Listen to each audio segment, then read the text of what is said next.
Yo, kamusta mga kalapatids? Magandang hapon. Bali, naubos na yung ano natin, yung patuka natin. Sa linggo pa tayo makakabili dun sa binibilihan natin. Medyo tinatamad tayo bumiyahe.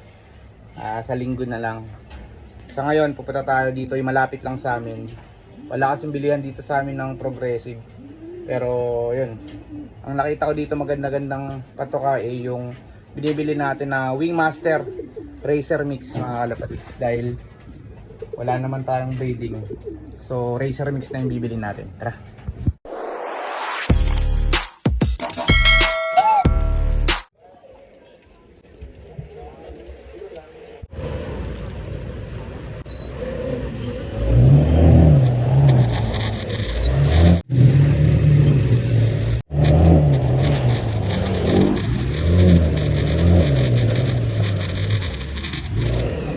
Yeah, Racer Mix nga, dalawa.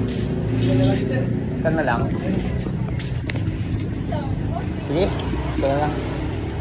Racer. Wala nang ibang pang, hindi yung green.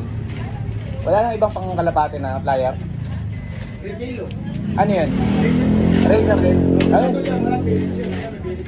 Sige, pahaluan na, ay 1 kilo rin nun.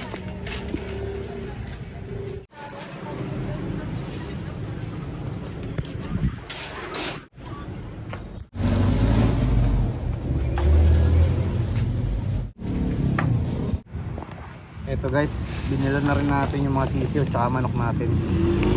Enercon tsaka stock.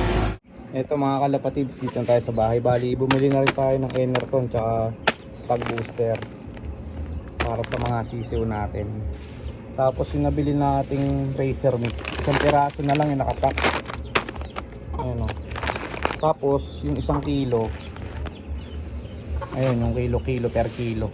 Yung nakapack pala may pellet, yung per kilo nila wala. Paghahaluin na lang natin yan. Sa linggo pa tayo makakabili nung ano natin, progressive fly high.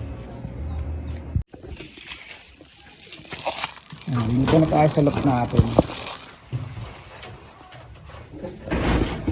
Pag mixin na lang natin to, may pellet tsaka walang pellet. Ayan guys, yung ano, Racer Mix ni Wingmaster. Ito naman yung per kilo na nabili natin. Palagay ko tray na to eh.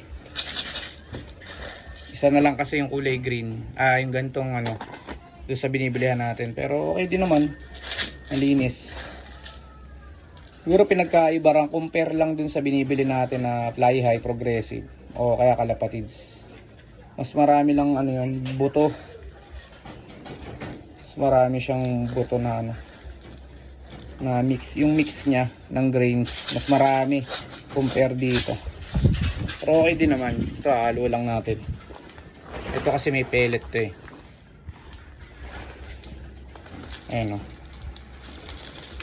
Racer Mix ni Wingmaster. Shout out Wingmaster. Patuka tayo.